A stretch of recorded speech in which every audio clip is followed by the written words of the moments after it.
Hadirin sidang Jumaah yang dirahmati oleh Allah Subhanahu wa taala, pada momentum Sayyidul Ayyam, juga momentum Syawal.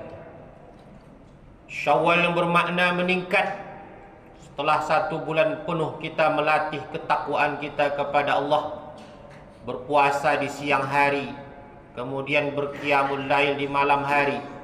Maka pada momentum ini juga khatib mengingatkan kepada kita, Ramadan berakhir, tapi kehidupan masih berlanjut.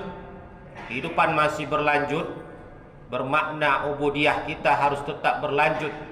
Maka pada momentum ini khatib berwasiat sama-sama kita jaga kualitas ketakwaan kepada Allah Subhanahu wa taala. Allah berkata, "Wa kunu ma'as shadiqin." Untuk menjaga kualitas ketakwaan, maka bersamalah dengan orang-orang yang jujur. Senantiasa bergaul dengan orang-orang yang benar akan menjaga kualitas ketakwaan kepada Allah Subhanahu wa taala. Hadirin sidang Jumaah yang dirahmati oleh Allah, judul khutbah pada hari ini sesuai ditetapkan oleh Majlis Dakwah Islamiyah Kota Pekanbaru, yakni makna hakikat Idul Fitri. Hadirin sidang Jumaah yang dirahmati oleh Allah, setelah kita melewati proses pelatihan, kita berpuasa 1 bulan penuh lamanya, menahan lapar dan dahaga, juga menahan dari hal-hal yang mubtilat, yang membatalkan puasa, dan juga muhbitat, yang membatalkan pahala puasa. Kemudian juga kita menahan kantuk kita untuk melaksanakan qiyamul lail. Maka tibalah masanya kita masuk kepada momentum Idul Fitri. Apa Idul Fitri? Idul Fitri, sementara Id mempunyai 2 makna. Id bisa bermakna kembali, kemudian Fitri bisa bermakna suci. Mengapa dikatakan kembali suci? Karena memang orang yang berpuasa dan melaksanakan qiyamul lail imanan wa ihtisaban, ghufira lahu ma taqaddama min dzambih. Allah ampunkan dosa-dosanya yang telah lalu. Bahkan diibaratkan dalam sebuah hadis yang lain, kawaladathu ummuhu, seperti anak yang baru dilahirkan oleh ibunya, suci, bersih, karena dia sudah berpuasa dan melaksanakan qiyamul lail.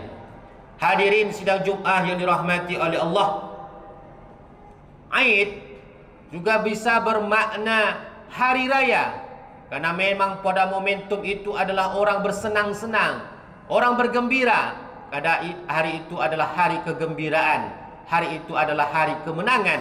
Menang dari apa? Menang dari melawan rongrongan hawa nafsu, melawan daripada ujian-ujian yang Allah timpakan kepada orang yang berpuasa. Ada 3 ujian yang ditimpakan Allah kepada orang yang berpuasa. Apa itu? Ujian yang pertama adalah ujian menjalankan perintah Allah. Sangat sulit sekali menahan lapar, tetapi hanya orang yang mampu menahan ujian dari perintah Allah. Itu yang dicontohkan oleh Ibrahim alaihissalam. Ketika datang perintah Allah untuk menyembelih anaknya, seberat apapun ujian itu, sesayang apapun dia dengan anaknya, tetapi ini adalah perintah dari Allah, maka tetap dia laksanakan. Yang kedua adalah ujian dari menahan larangan-larangan Allah. Apa yang membuat seseorang dia tak mau membatalkan puasanya kecuali sebab sabarnya atas ujian dari larangan-larangan Allah.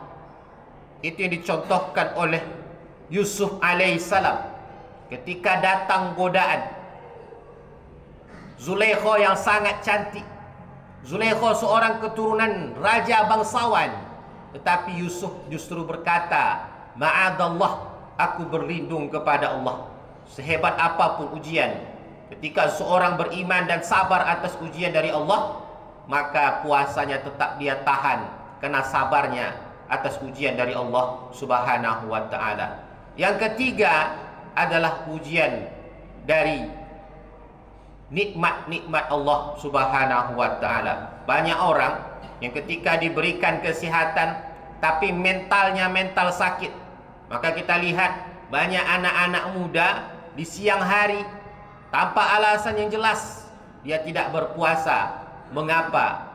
Karena tak sabar atas ujian nikmat yang Allah berikan kepadanya. Itulah yang dicontohkan oleh Fir'aun. Bagaimana Allah uji dia dengan kekayaan, dengan jabatan yang sangat luar biasa. Tetapi justru Fir'aun berkata, Ana Rabbukumul A'la, akulah Tuhanmu yang paling tinggi. Hadirin sidang Jum'ah yang dirahmati oleh Allah, maka Idul Fitri juga bermakna hari raya. Yang ketiga, makna Idul Fitri ini adalah fitrah.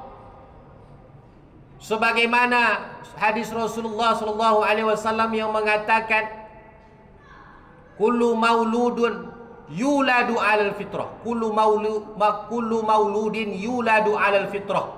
Setiap yang dilahirkan itu, dia dilahirkan dalam keadaan suci. Dia dilahirkan dalam keadaan fitrah. Maka para ulama berbeda pendapat dalam memaknai fitrah di sini. Ada yang memaknai suci karena dia memang anak yang dilahirkan itu tanpa berdosa sama sekali. Tapi para ulama yang lain mengatakan fitrah di sini adalah fitrah ketauhidan kepada Allah Subhanahu wa taala. Makanya lanjutan hadisnya mengatakan, fa'abawaihi ayyuhawidanihi aw yumajjisani. Maka kedua orang tuanya lah yang membuat dia seorang majusi, atau membuat dia menjadi seorang Nasrani, atau membuat dia menjadi seorang Yahudi. Maka anak yang dilahirkan itu sebenarnya sudah mengetahuikan Allah Subhanahu wa taala.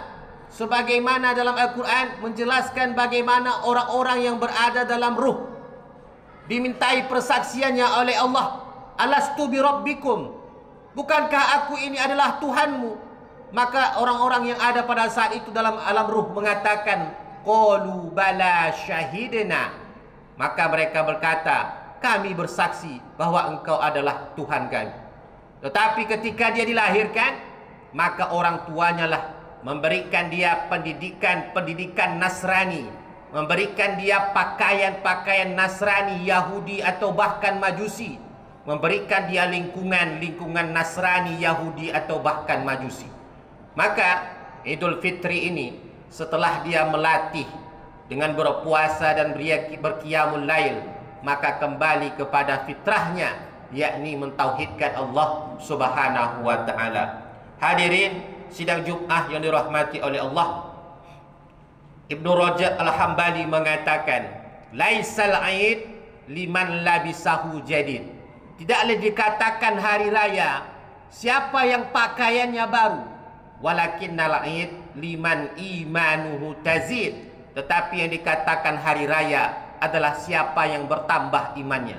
Maka hari raya menurut Ibnu Rajab Al-Hambali tidak cukup hanya memperlihatkan dengan pakaian baru, tetapi dilihatkan oleh keimanan baru setelah dia latih selama 30 hari lamanya.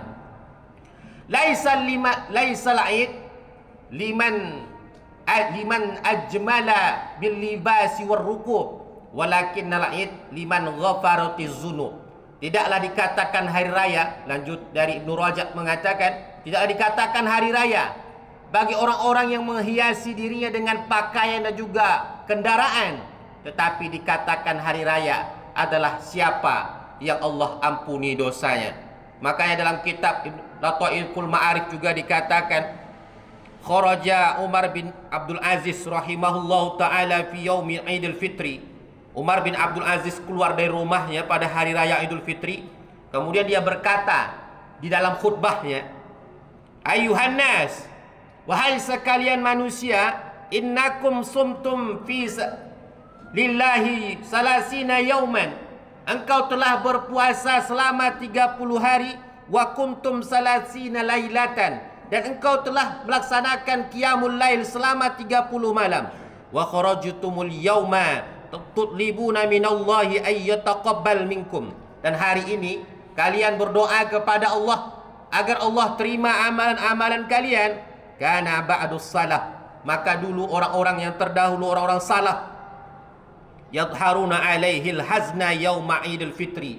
Terlihat sekali, nampak sekali kesedihan dari mereka pada hari Idul Fitri.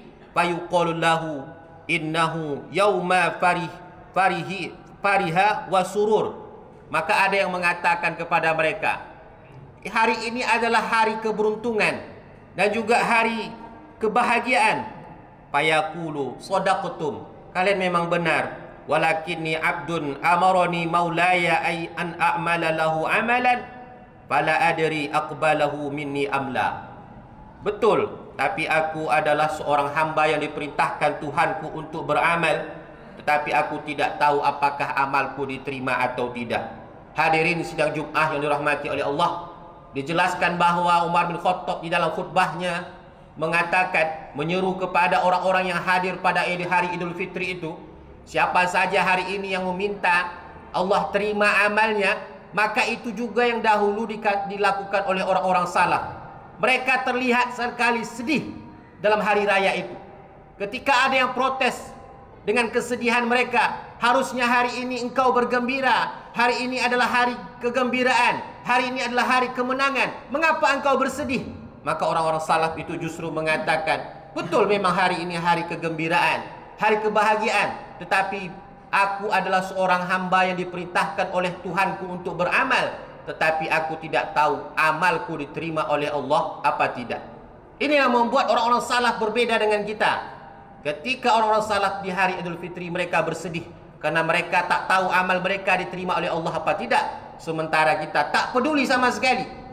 Apakah solat kita yang kita persembahkan kepada Allah, bacaan-bacaan yang tidak tepat, gerakan-gerakan yang tidak baik, diterima oleh Allah apa tidak? Kita tak peduli dengan puasa kita yang tak kita berikan dengan puasa makna, hanya sebatas lapar dan dahaga. Itu pun masih sempat kita bergembira dan berbahagia di hari Idul Fitri. Hadirin sidang Jumat yang dirahmati oleh Allah, dilanjutkan bahawa kana ba'dus salaf, adalah orang-orang, sebagian orang-orang salaf, kanu yad'una Allah sittata asyhurin ay yuballighahum syahra Ramadan. Adalah orang-orang salaf itu, mereka selama 6 bulan berdoa kepada Allah agar disampaikan umurnya di bulan Ramadan. Thumma yad'una Allah sittata asyhurin ay yataqabbalahu minhum. Dan mereka berdoa selama 6 bulan pula supaya Allah terima amalan-amalan bulan Ramadan. Maka orang-orang salaf terdahulu habis 1 tahun itu berdoa, isinya hanya tentang Ramadan saja. 6 bulan agar Allah sampaikan umurnya di bulan Ramadan, dan 6 bulan setelahnya berdoa agar Allah terima amal mereka di bulan Ramadan. Barakallah li wa lakum bima fihi minal ayati wa dzikril hakim, wa taqabbala minni wa minkum tilawatahu innahu